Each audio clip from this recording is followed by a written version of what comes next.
write here displacement time graph for uniform velocity. गौर से देखिएगा, most important session है ये इन टॉपिक्स का, काइनेमैटिक्स का, राइट।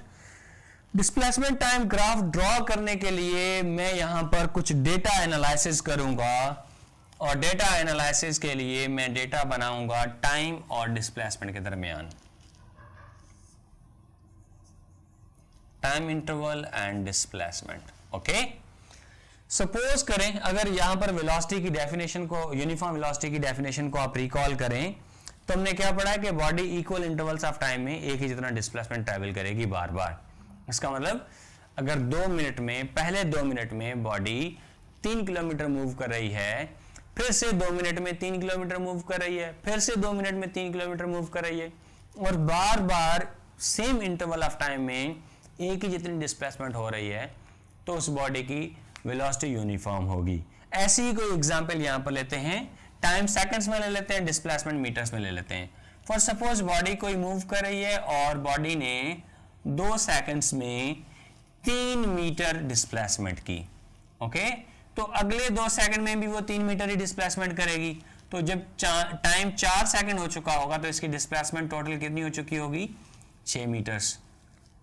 अगले 2 सेकंड में भी वो 3 मीटर ही मूव करेगी अगर वेलोसिटी क्या यूनिफॉर्म है। इसका मतलब टाइम जब 6 सेकंड्स होगा तो डिस्प्लेसमेंट कितनी हो जाएगी? 9 मीटर्स। जब टाइम 8 सेकंड होगा तो डिस्प्लेसमेंट कितनी हो जाएगी? 12 मीटर्स। और जब यही टाइम 10 सेकंड्स होगा तो डिस्प्लेसमेंट कितनी हो जाएगी? 15 meters and so on. Is it right? ये जो हमारे पास डेटा है इसको ग्राफिकली प्लॉट करके देखते हैं। सबके सब गौर कीजिएगा, दी व्यूअर्स, राइट। यहां पर ग्राफ प्लॉट करना भी सीख लें। मोस्टली जब आप यूनिवर्सिटीज में जाते हैं, ई-केट के स्टूडेंट्स वो बहुत सारे ग्राफ्स प्लॉट करते हैं, तो ग्राफ प्लॉट करना भी सीख लें कि ग्राफ प्लॉट क्या कैसे किया जाता है। 2 डायमेंशनल ग्राफ जो है आपके पास, उसमें 2 एक्सेस आप लेते हैं, एक हॉरिजॉन्टल एक्सिस और एक vertical axis. Horizontal axis x axis पर लिया जाता है और वर्टिकल एक्सिस जो है वो वाई एक्सिस पर लिया जाता है। ओके, हॉरिजॉन्टल एक्सिस पर आप हमेशा इंडिपेंडेंट क्वांटिटी रखते हैं, इंडिपेंडेंट क्वांटिटी। ओके, और वर्टिकल एक्सिस पर हमेशा आप क्या करते हैं? Dependent quantity. Independent quantity in दोनों में से कौन सी है? या तो डिस्प्लेसमेंट है या टाइम है। मैं कहूंगा कि ये टाइम है। टाइम इंडिपेंडेंट है, डिस्प्लेसमेंट हो या ना हो टाइम को कोई फर्क नहीं पड़ता, वो तो बढ़ता जाएगा। लेकिन अगर डिस्प्लेसमेंट होगी तो टाइम गुजरने के साथ साथ होगी। तो डिस्प्लेसमेंट जो है वो डिपेंडेंट क्वांटिटी है। ओके, फिर आप अपने डेटा के हिसाब से और अपने पास जगह के हिसाब से मार्किंग करते हैं इन एक्सिस पर।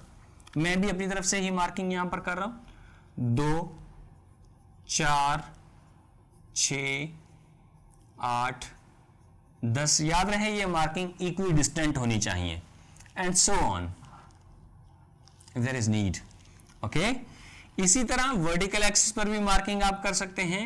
आई मे ड्रॉ हियर 2, 4, 6, 8, 10, 12, 14।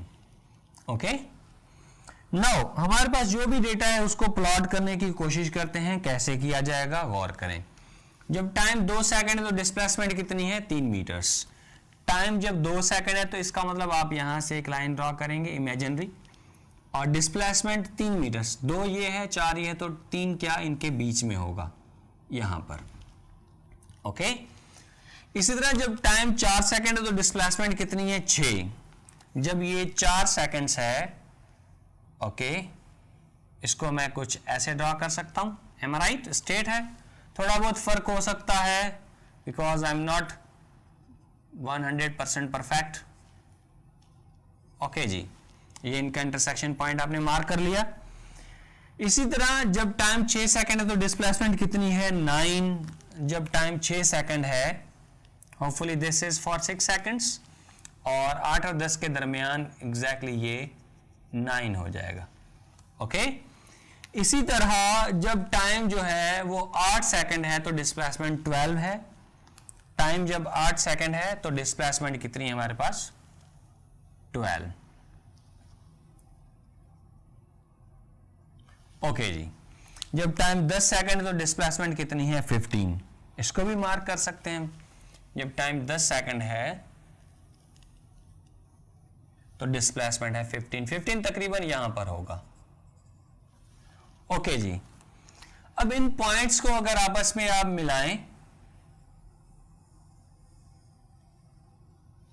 तो आपको डिस्प्लेसमेंट टाइम ग्राफ क्या मिलेगा? एक straight line. Is it right?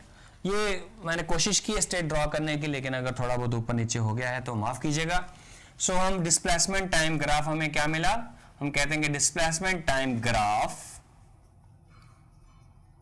For uniform velocity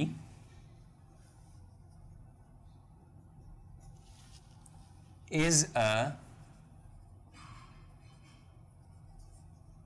straight line।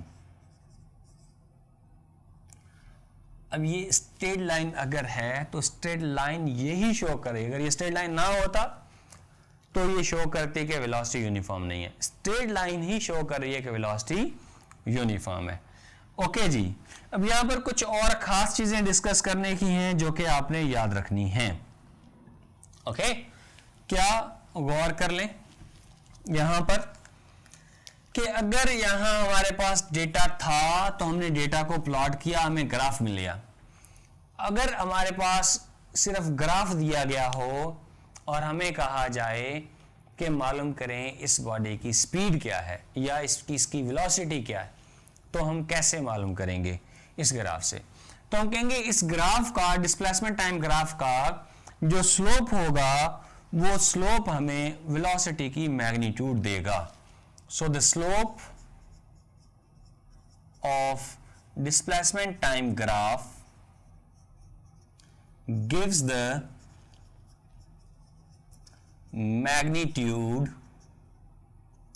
magnitude of velocity is the most important point to be noted। Okay, इसी में से मैं कुछ एमसीक्यूज भी डिस्कस करूंगा। अब ये देख लेते हैं कि बॉडी की वेलोसिटी है क्या और स्लोप हमें क्या दे रहा है। राइट, अगर मैं एवरेज वेलोसिटी की बात करूं, वी एवरेज यहां पर कितनी होगी? 15 - 3 12 and 10 - 2 8। 12/8 is equals to 1.5 metre पर सेकेंड। इसकी एवरेज वेलोसिटी क्या आई है? 1.5 मीटर पर सेकेंड। यहां पर आप इंस्टेंटेनियस वेलोसिटीज भी इसकी निकाल के देख सकते हैं। ओके, गौर कीजिएगा कैसे मैं इंस्टेंटेनियस वेलोसिटीज निकालता हूं। 3 divided by 2 1.5, 6/4 1.5, 9/6 1.5, 12/8 1.5, 15/10 1.5। So you can see instantaneous velocities जो है वो भी 1.5 है, एवरेज वेलोसिटी भी जो है उसकी मैग्नीट्यूड भी 1.5 है। तो ये पहली डेफिनेशन जो है क्लियर हो रही है कि हाँ जी, इंस्टेंटेनियस वेलोसिटी और एवरेज वेलोसिटी दोनों आपस में अगर बराबर होंगी तो वेलोसिटी को यूनिफॉर्म कहा जाएगा। अब यहां पर हमने क्या लिखा है कि स्लोप वेलोसिटी की मैग्नीट्यूड देता है। इसका स्लोप मालूम करके देखते हैं कि क्या वाकई 1.5 मैग्नीट्यूड आ रही है या नहीं। यहां पर स्लोप मालूम करने के लिए हमारे पास फार्मूला है कि slope is equals to y2 - y1 upon x2 - x1। y2 y1 क्या है, x2 x1 क्या है, दोनों को डिस्कस कर लेते हैं। अगर स्ट्रेट लाइन है तो slope through out the line constant होगा।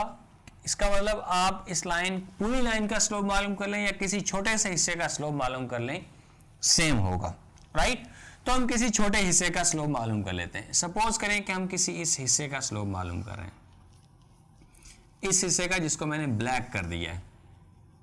Okay, this is the initial point and this is the final point. Initial point के कोऑर्डिनेट्स जो हैं वो इनिशियल कोऑर्डिनेट्स हैं x1 y1, फाइनल पॉइंट के कोऑर्डिनेट्स जो हैं वो फाइनल कोऑर्डिनेट्स हैं x2 y2। तो इनिशियल कोऑर्डिनेट्स यहां पर क्या होंगे, आप कहें जी x क्या है, 4 है, x1 4, y1 क्या है, 6। So this is x1 and this is y1। इसी तरह फाइनल कोऑर्डिनेट्स हमारे पास क्या है, हम कहेंगे फाइनल कोऑर्डिनेट्स में x2 ये है और y2 ये है। ओके, तो x2 क्या है 8 और y2 क्या है 12। ये हमारे पास कोऑर्डिनेट्स हो गए। स्लोप मालूम करते हैं इस लाइन सेगमेंट का, गौर कीजिएगा। y2 कितना है हमारे पास 12 माइनस y1 कितना है 6 डिवाइडेड बाय x2 हमारे पास कितना है 8 माइनस x1 कितना है 4। 12 minus 6 6 and 8 minus 4 4। 6 upon 4 is equals to 1.5 meter per second. Is it right? Is it the same value? Okay, इसका मतलब जी हाँ, ये चीज भी वेरीफाई हो गई कि हाँ वाकई जो स्लोप है डिस्प्लेसमेंट टाइम ग्राफ का वो वेलोसिटी की मैग्नीट्यूड देता है। अब इस स्लोप को सामने रखते हुए मैं एक एमसीक्यू यहां पर करवाने की कोशिश करता हूं, आप गौर कीजिएगा। मैं कोशिश करूंगा कि इस हिस्से में ये एमसीक्यू आ जाए पूरा। राइट, चले यहां पर नहीं आएगा, आप इसको कैप्चर करें प्लीज, स्क्रीनशॉट ले लें।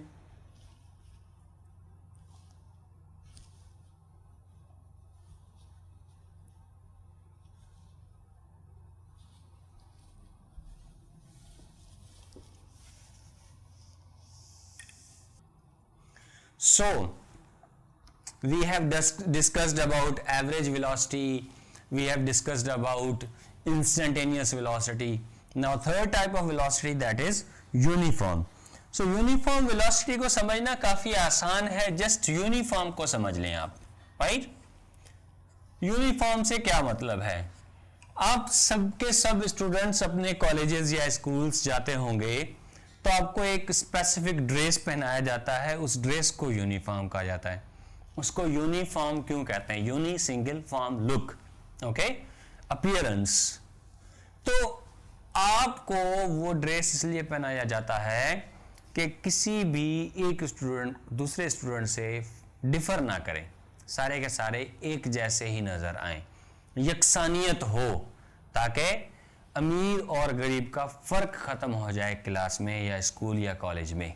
राइट, तो uniform something that is concerned with same, okay, कोई ऐसी चीज जो कि एक ही जैसा शो करे, एक ही लुक, एक ही क्वांटिटी, एक ही अपीयरेंस दे, आप उसको यूनिफॉर्म कहते हैं।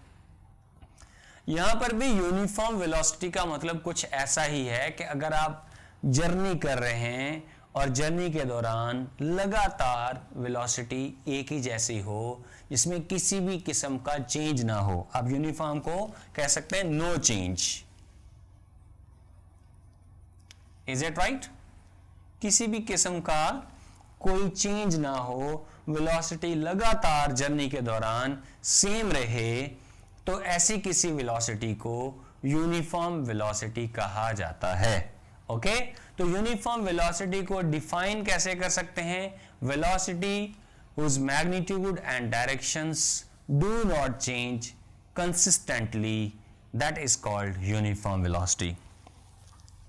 Okay, velocity with constant magnitude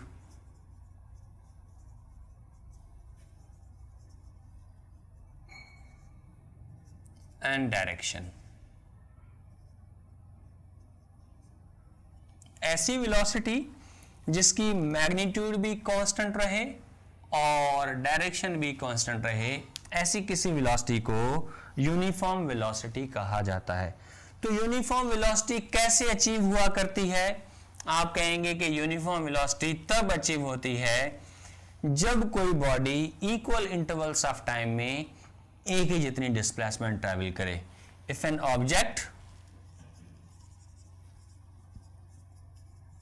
travels through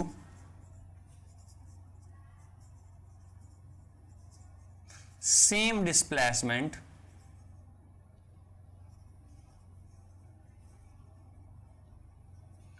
in equal intervals of time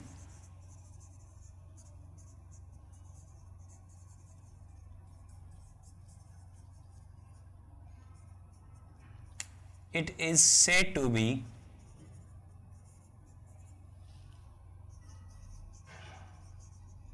moving with uniform velocity. Is it right?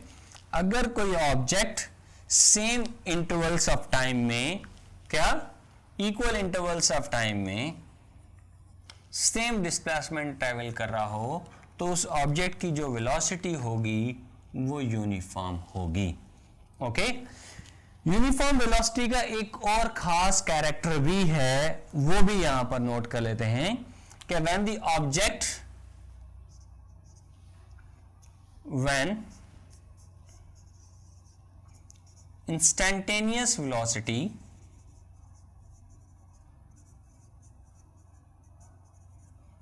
of a body becomes equal to average velocity, then magnitude and direction of its velocity remain same, and that is called uniform velocity. Then body is said to be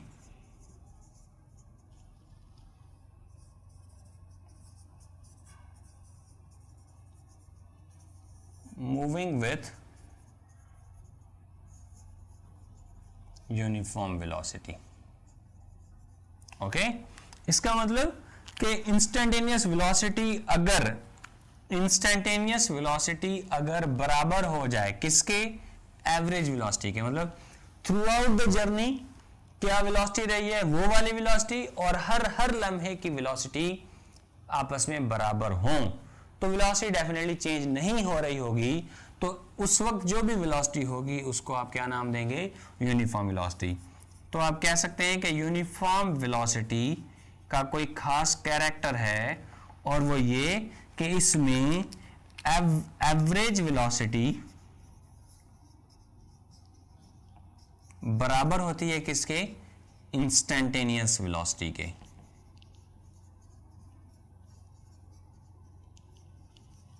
okay, now इसी चीज को जो भी हमने यहां पर discuss किया है, इसी चीज को कोई मैथमेटिकल व्यू देकर भी देखते हैं किसी सेशन में, और इस सेशन का नाम हम लिखते हैं कि displacement time graph. I may write here displacement time graph for uniform velocity. गौर से देखिएगा, मोस्ट इंपॉर्टेंट सेशन है ये इन टॉपिक्स का, काइनेमैटिक्स का, right. Displacement time graph draw करने के लिए मैं यहां पर कुछ डेटा एनालिसिस करूंगा, और डेटा एनालिसिस के लिए मैं डेटा बनाऊंगा टाइम और डिस्प्लेसमेंट के दरमियान, time interval and displacement. Okay, suppose करें अगर यहां पर वेलोसिटी की डेफिनेशन को, यूनिफॉर्म वेलोसिटी की डेफिनेशन को आप रिकॉल करें, तो हमने क्या पढ़ा है कि body equal intervals of time में एक ही जितना डिस्प्लेसमेंट ट्रैवल करेगी बार बार. इसका मतलब अगर 2 मिनट में, पहले 2 मिनट में बॉडी 3 किलोमीटर मूव कर रही है, फिर से 2 मिनट में 3 किलोमीटर मूव कर रही है, फिर से 2 मिनट में 3 किलोमीटर मूव कर रही है, और बार बार सेम इंटरवल ऑफ टाइम में एक ही जितनी डिस्प्लेसमेंट हो रही है, तो उस बॉडी की वेलोसिटी यूनिफॉर्म होगी. ऐसी ही कोई एग्जांपल यहां पर लेते हैं, टाइम सेकंड्स में ले लेते हैं, डिस्प्लेसमेंट मीटर्स में ले लेते हैं. फॉर सपोज बॉडी कोई मूव कर रही है और बॉडी ने 2 सेकंड्स में 3 मीटर डिस्प्लेसमेंट की. ओके, तो अगले 2 सेकंड में भी वो 3 मीटर ही डिस्प्लेसमेंट करेगी. तो जब टाइम 4 सेकंड हो चुका होगा तो इसकी डिस्प्लेसमेंट टोटल कितनी हो चुकी होगी, 6 मीटर्स. अगले 2 सेकंड में भी वो 3 मीटर ही मूव करेगी अगर वेलोसिटी क्या, यूनिफॉर्म है. इसका मतलब टाइम जब 6 सेकंड्स होगा तो डिस्प्लेसमेंट कितनी हो जाएगी, 9 मीटर्स. जब टाइम 8 सेकंड होगा तो डिस्प्लेसमेंट कितनी हो जाएगी, 12 मीटर्स. और जब यही टाइम 10 सेकंड्स होगा तो डिस्प्लेसमेंट कितनी हो जाएगी, 15 meters, and so on. Is it right? ये जो हमारे पास डेटा है इसको ग्राफिकली प्लॉट करके देखते हैं। सबके सब गौर कीजिएगा दी व्यूअर्स, राइट। यहां पर ग्राफ प्लॉट करना भी सीख लें। मोस्टली जब आप यूनिवर्सिटीज में जाते हैं, ई-केट के स्टूडेंट्स वो बहुत सारे ग्राफ्स प्लॉट करते हैं, तो ग्राफ प्लॉट करना भी सीख लें कि ग्राफ प्लॉट कैसे किया जाता है। 2 डायमेंशनल ग्राफ जो है आपके पास, उसमें 2 एक्सिस आप लेते हैं, एक हॉरिजॉन्टल एक्सिस और एक vertical axis. Horizontal axis x axis पर लिया जाता है और वर्टिकल एक्सिस जो है वो वाई एक्सिस पर लिया जाता है। ओके, हॉरिजॉन्टल एक्सिस पर आप हमेशा इंडिपेंडेंट क्वांटिटी रखते हैं, इंडिपेंडेंट क्वांटिटी, ओके। और वर्टिकल एक्सिस पर हमेशा आप क्या करते हैं, dependent quantity. Independent quantity in दोनों में से कौन सी है, या तो डिस्प्लेसमेंट है या टाइम है। मैं कहूंगा कि ये टाइम है, टाइम इंडिपेंडेंट है। डिस्प्लेसमेंट हो या ना हो, टाइम को कोई फर्क नहीं पड़ता, वो तो बढ़ता जाएगा। लेकिन अगर डिस्प्लेसमेंट होगी तो टाइम गुजरने के साथ साथ होगी, तो डिस्प्लेसमेंट जो है वो डिपेंडेंट क्वांटिटी है, ओके। फिर आप अपने डेटा के हिसाब से और अपने पास जगह के हिसाब से मार्किंग करते हैं इन एक्सिस पर। मैं भी अपनी तरफ से ही मार्किंग यहां पर कर रहा हूं, 2, 4, 6, 8, 10। याद रहे ये मार्किंग इक्वी डिस्टेंट होनी चाहिए, and so on if there is need, okay. इसी तरह वर्टिकल एक्सिस पर भी मार्किंग आप कर सकते हैं। आई मे ड्रॉ हियर 2, 4, 6, 8, 10, 12, 14, ओके। नाउ हमारे पास जो भी डेटा है उसको प्लॉट करने की कोशिश करते हैं। कैसे किया जाएगा, गौर करें। जब टाइम 2 सेकंड है तो डिस्प्लेसमेंट कितनी है, 3 मीटर्स। टाइम जब 2 सेकंड है तो इसका मतलब आप यहां से एक लाइन ड्रॉ करेंगे इमेजिनरी, और डिस्प्लेसमेंट 3 मीटर्स। 2 ये है, 4 ये है, तो 3 क्या इनके बीच में होगा यहां पर, ओके। इसी तरह जब टाइम 4 सेकंड है तो डिस्प्लेसमेंट कितनी है, 6। जब ये 4 सेकंड्स है, ओके, इसको मैं कुछ ऐसे ड्रॉ कर सकता हूं, एम आई राइट। स्ट्रेट है, थोड़ा बहुत फर्क हो सकता है because I am not 100% perfect, okay जी। ये इनका इंटरसेक्शन पॉइंट आपने मार्क कर लिया। इसी तरह जब टाइम 6 सेकंड है तो डिस्प्लेसमेंट कितनी है, 9। जब टाइम 6 सेकंड है, hopefully this is for 6 seconds, और 8 और 10 के दरमियान एग्जैक्टली ये 9 हो जाएगा, ओके। इसी तरह जब टाइम जो है वो 8 सेकंड है तो डिस्प्लेसमेंट 12 है। टाइम जब 8 सेकंड है तो डिस्प्लेसमेंट कितनी है हमारे पास, 12, ओके जी। जब टाइम 10 सेकंड है तो डिस्प्लेसमेंट कितनी है, 15। इसको भी मार्क कर सकते हैं। जब टाइम 10 सेकंड है तो डिस्प्लेसमेंट है 15 तकरीबन यहां पर होगा, ओके जी। अब इन पॉइंट्स को अगर आपस में आप मिलाएं तो आपको डिस्प्लेसमेंट टाइम ग्राफ क्या मिलेगा, एक straight line, is it right. ये मैंने कोशिश की है स्ट्रेट ड्रॉ करने की, लेकिन अगर थोड़ा बहुत ऊपर नीचे हो गया है तो माफ कीजिएगा। सो हम डिस्प्लेसमेंट टाइम ग्राफ हमें क्या मिला, हम कहते हैं कि displacement time graph for uniform velocity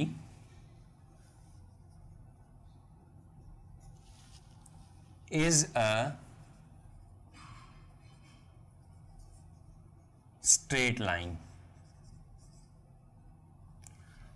अब ये स्ट्रेट लाइन अगर है तो स्ट्रेट लाइन यही शो करे, अगर ये स्ट्रेट लाइन ना होता तो ये शो करती कि वेलोसिटी यूनिफॉर्म नहीं है। स्ट्रेट लाइन ही शो कर रही है कि वेलोसिटी यूनिफॉर्म है, ओके जी। अब यहां पर कुछ और खास चीजें डिस्कस करने की हैं जो कि आपने याद रखनी हैं, ओके। क्या, गौर कर लें यहां पर कि अगर यहां हमारे पास डेटा था तो हमने डेटा को प्लॉट किया, हमें ग्राफ मिल गया।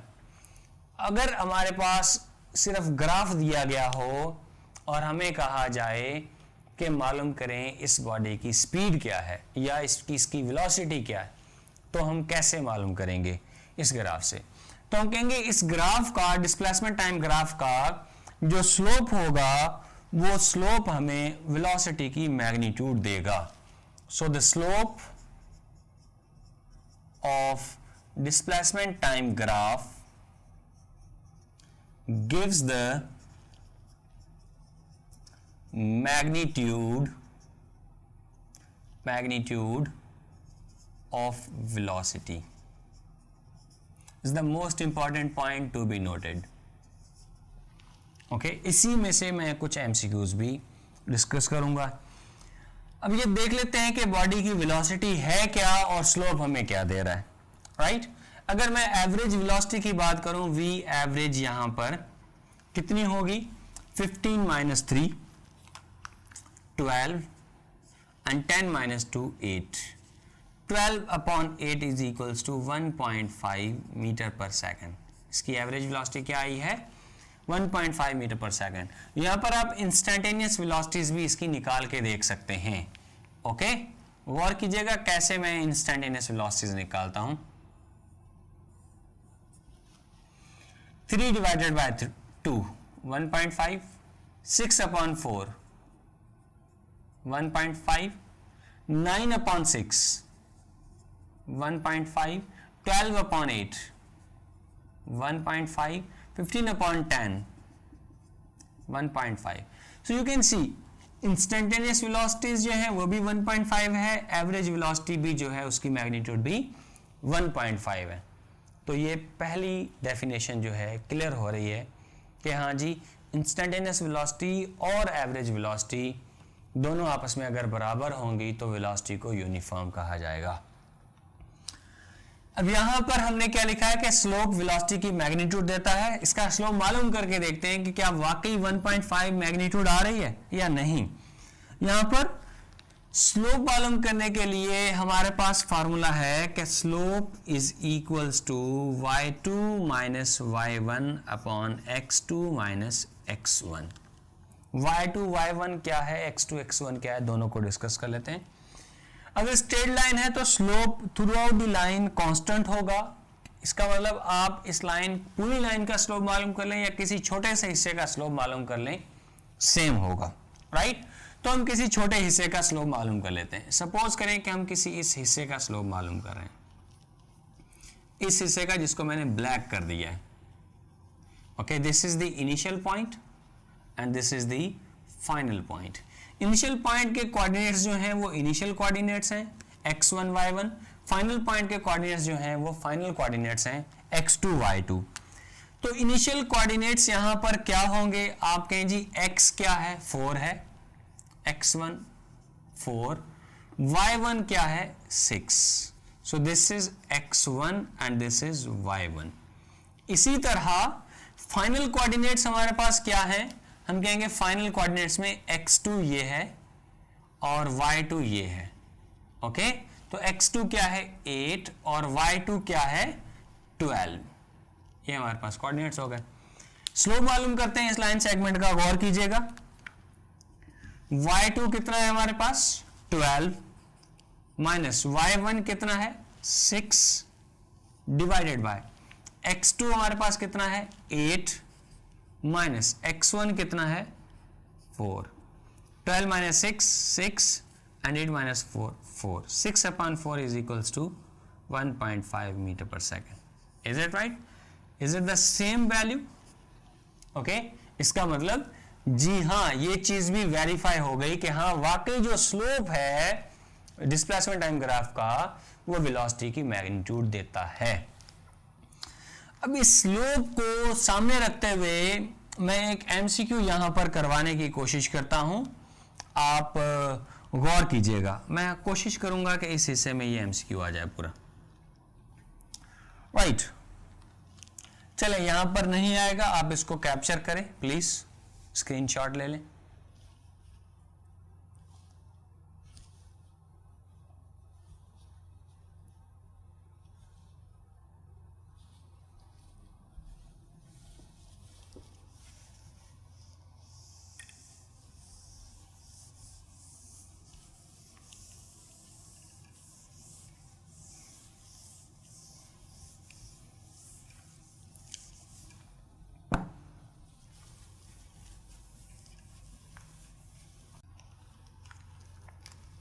सो MCQ है हमारे पास,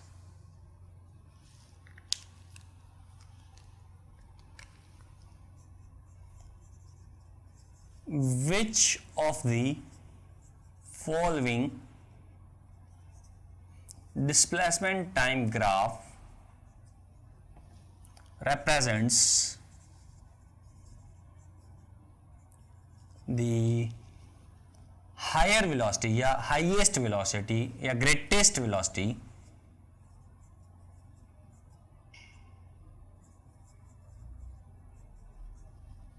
than the others.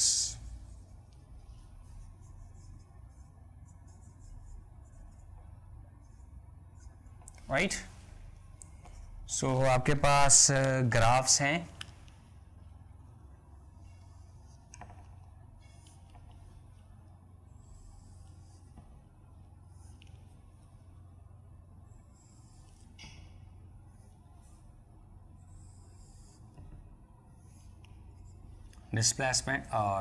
displacement and time.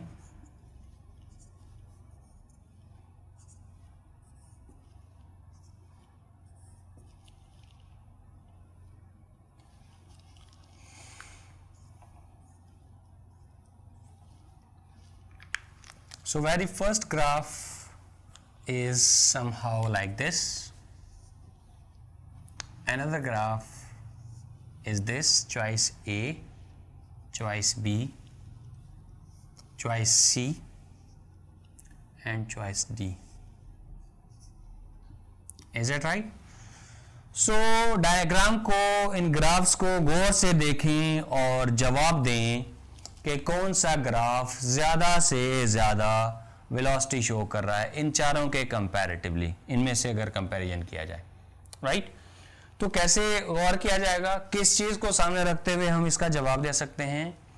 हम ये चीज़ सामने रखते हुए जवाब दे सकते हैं कि डिस्प्लेसमेंट टाइम ग्राफ का स्लोप वेलोसिटी की मैग्नीट्यूड बताता है। इसका मतलब डिस्प्लेसमेंट टाइम ग्राफ का स्लोप जहाँ ज़्यादा से ज़्यादा है वहाँ वेलोसिटी की मैग्नीट्यूड ज़्यादा से ज़्यादा होगी। स्लोप ज़्यादा से ज़्यादा कब होगा? जब उसकी ऊंचाई ज़्यादा हो और जो उसकी चौड़ाई है वो कम हो, राइट? तो यहाँ पर आप गौर कर लें कुछ ऐसे, किस केस में ऊंचाई ज़्यादा से ज़्यादा है? आप कहेंगे जी सी केस में ऊंचाई ज़्यादा से ज़्यादा है और चौड़ाई कम से कम। सो सी केस जो है इसमें स्लोप ज़्यादा से ज़्यादा है। तो स्लोप का एक और आसान सा फार्मूला ये भी है कि इट इज़ द राइज और फॉल अपॉन रन। राइज ऊंचाई, रन चौड़ाई कह लेते हैं आप, ठीक है? सो ये याद रखिएगा ऐसे सवाल को सॉल्व करने के लिए, ठीक है? तो चॉइस डी जो है ये क्या शो कर रही है? इसमें राइज क्या है? आप कहेंगे इसमें जो राइज है वो तो है ही नहीं कुछ, there is no rise, okay? इसका मतलब इसका स्लोप क्या होगा? इसका स्लोप जीरो होगा, ओके? अगर स्लोप जीरो है तो वेलोसिटी क्या होगी? जीरो। तो ये किस केस के लिए है? स्टैटिक केस के लिए, okay? Now when we have done with uniform velocity, let's talk about non-uniform velocity. इसको आप कैप्चर कर लें, मैं नॉन यूनिफॉर्म वेलोसिटी पर जाऊंगा। Done. So the non uniform velocity, गौर कीजिएगा,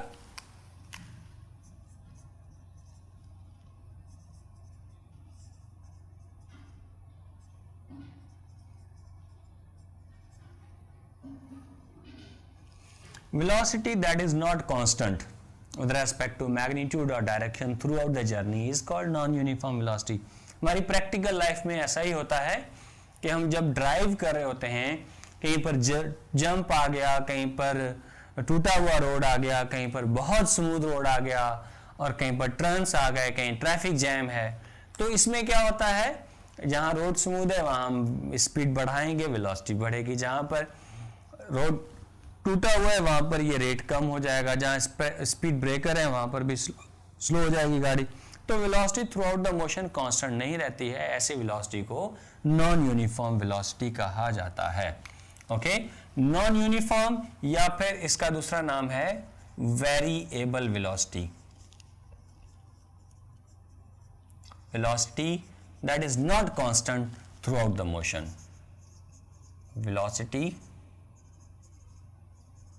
which is not constant, okay, या फिर velocity which varies with time,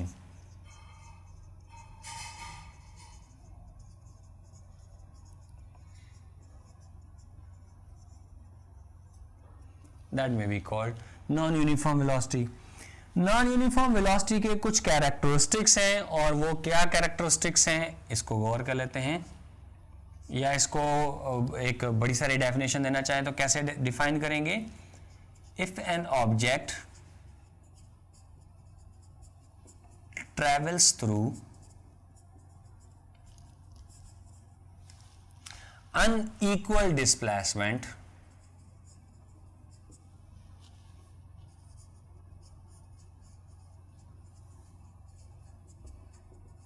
in same intervals of time,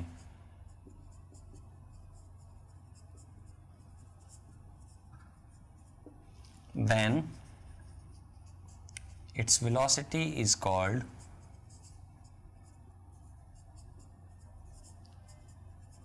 non-uniform. Is it right? इसको हम कुछ ऐसे भी डिफाइन कर सकते हैं, गौर कीजिएगा कि when a body is moving with non-uniform velocity, its instantaneous velocity and average velocity are not same. If instantaneous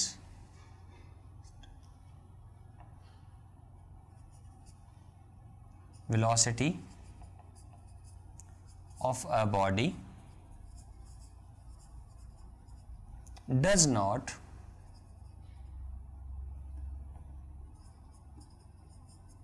coincides with its average velocity,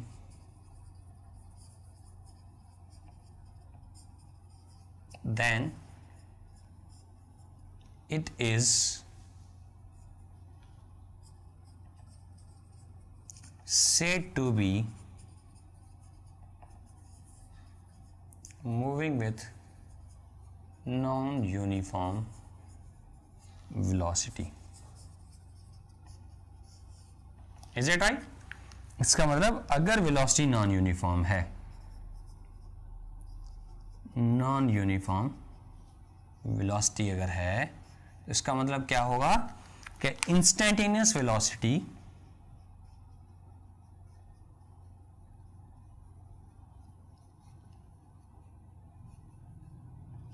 is not equal to average velocity.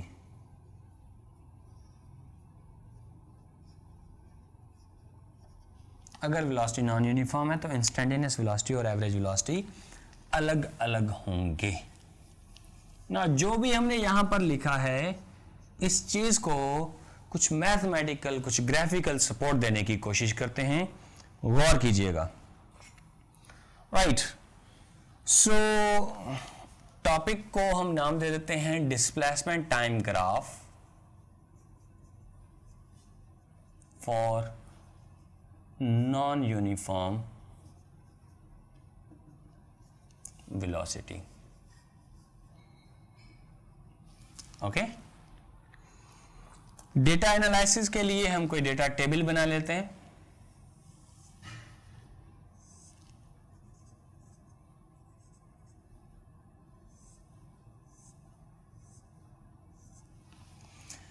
For suppose अगर कोई body non uniform velocity से move करे, इसका मतलब वो जैसे कि आपने किसी गाड़ी को स्टार्ट किया, शुरू में वेलोसिटी कम, फिर बढ़ेगी, फिर और बढ़ेगी, फिर और बढ़ेगी, राइट।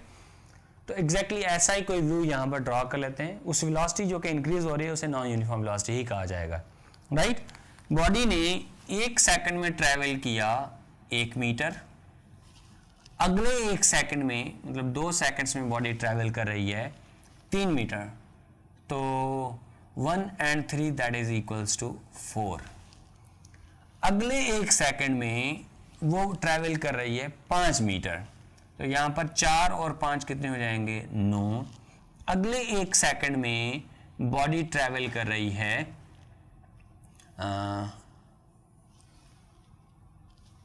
8 मीटर, तो 9 और 8 कितने हो जाएंगे 17। Is it right? इसका मतलब यह हुआ कि body equal intervals of time में बार बार एक ही जितनी डिस्प्लेसमेंट ट्रैवल नहीं कर रही। इसी चीज को ग्राफिकली प्लॉट करके देखते हैं कि हमें ग्राफ कैसा मिलता है। गौर कीजिएगा, we may choose x y coordinate system.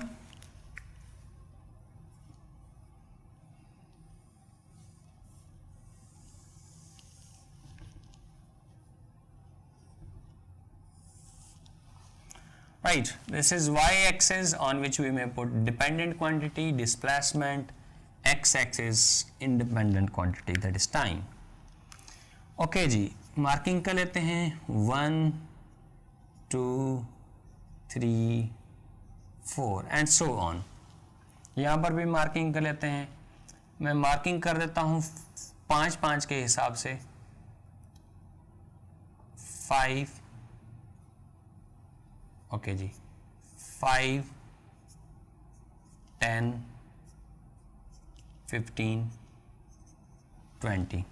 इसका मतलब अगर ये मैं 5 कर रहा हूं तो ये हो जाएगा 1 2 3 4 एंड सो ऑन, राइट।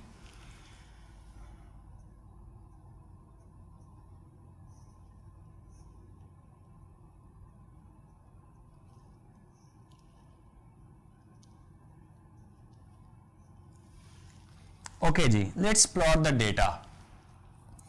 जब टाइम 1 सेकंड है तो डिस्प्लेसमेंट कितनी है 1 मीटर, डिस्प्लेसमेंट 1 मीटर और टाइम भी 1 second. This is the intersection point. Okay, जब टाइम 2 सेकंड है तो डिस्प्लेसमेंट 4 है, displacement is 4 when time is 2 seconds. Okay, जब टाइम 3 सेकंड है तो डिस्प्लेसमेंट 9 है, डिस्प्लेसमेंट हमारे पास कितनी है 9। कब? जब टाइम कितना है 3 सेकंड्स। Is it right? जब टाइम 4 सेकंड है तो डिस्प्लेसमेंट कितनी है 17, 15 16 17। Is it right?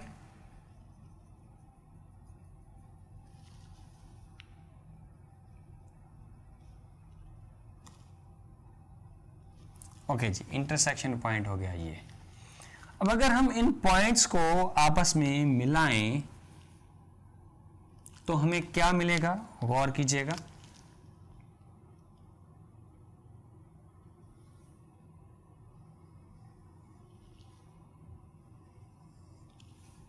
In points को आपस में मिलाने पर हमें एक कर्व्ड लाइन मिल रही है। तो यहां पर हम एक स्टेटमेंट बनाएंगे। वो स्टेटमेंट क्या होगा कि displacement time graph, the most important statement for non-uniform velocity, displacement time graph for non-uniform velocity is a curved line। Curved line है तभी ये शो कर रहा है कि displacement time graph non uniform velocity के लिए कर्व्ड लाइन, राइट। अब यहां पर जैसे कि हमने पिछले टॉपिक में ये पढ़ा था कि डिस्प्लेसमेंट टाइम ग्राफ का स्लोप लेंगे तो वो स्लोप नॉन यूनिफॉर्म वेलोसिटी की वैल्यू देगा। यहां पर भी हम स्लोप ही लेंगे, लेकिन किसी भी पॉइंट पर, चूंकि ये slope through out the line constant नहीं होगा क्योंकि लाइन कर्व्ड है, तो फिर किसी भी पॉइंट पर हम टेंजेंट लाइन ड्रॉ करके उसका स्लोप लेंगे, और उस टेंजेंट लाइन का जो स्लोप होगा that will be showing the value of velocity at that point. उस वेलोसिटी को आप इंस्टेंटेनियस वेलोसिटी कह सकते हैं। इसका मतलब यह हुआ कि मैं यहां एक स्टेटमेंट बना सकता हूं कि displacement tangent of the slope of the tangent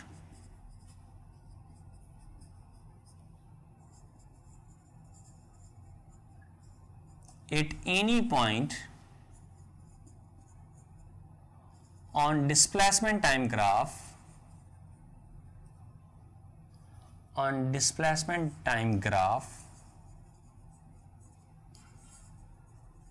gives the value of instantaneous velocity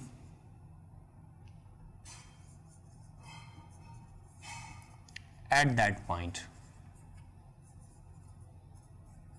okay इसका मतलब ये हुआ कि अगर आप यहां पर इंस्टेंटेनियस वेलोसिटी मालूम करना चाहते हैं तो आपको क्या करना होगा, यहां पर टेंजेंट लाइन ड्रॉ करनी होगी, फिर उस टेंजेंट लाइन का स्लोप निकालेंगे, वही तरीका rise upon run, okay y2 minus y1 and divided by x2 minus x1।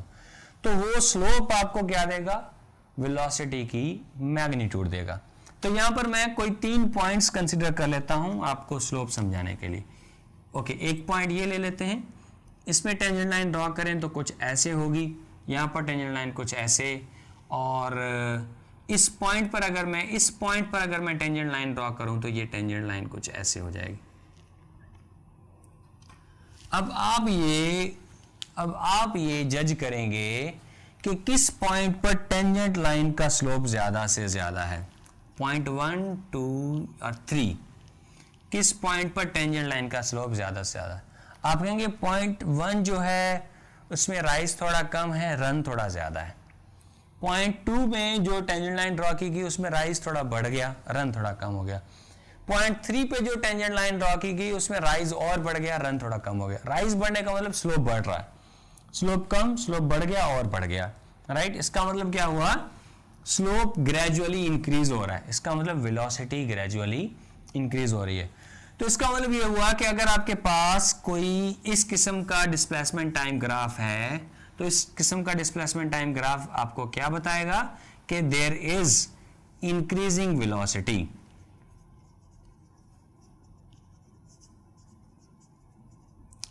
Okay और यही डिस्प्लेसमेंट टाइम ग्राफ अगर कुछ ऐसा हो तो आप इसको क्या कहेंगे, यहां पर स्लोप, पहले स्लोप ज्यादा लाइन टेंजेंट लाइन का और फिर टेंजेंट लाइन का स्लोप कम। इसका मतलब पहले वेलोसिटी की मैग्नीट्यूड ज्यादा थी फिर कम। ये किसके लिए हो गया, फिर डिक्रीजिंग वेलोसिटी। और यही बात अगर आप कुछ ऐसे लें कि आपके पास ग्राफ कुछ ये ऐसा है, ऐसी लाइन है, तो चूंकि इस हिस्से का स्लोप भी वही होगा, अगले हिस्से का भी वही, और लगातार इसका स्लोप कांस्टेंट रहेगा। स्लोप कांस्टेंट रहने की वजह से आप कहेंगे वेलोसिटी कांस्टेंट रहेगी, that is the uniform velocity. Hopefully यहां तक क्लियर होगा। You may take screenshot please.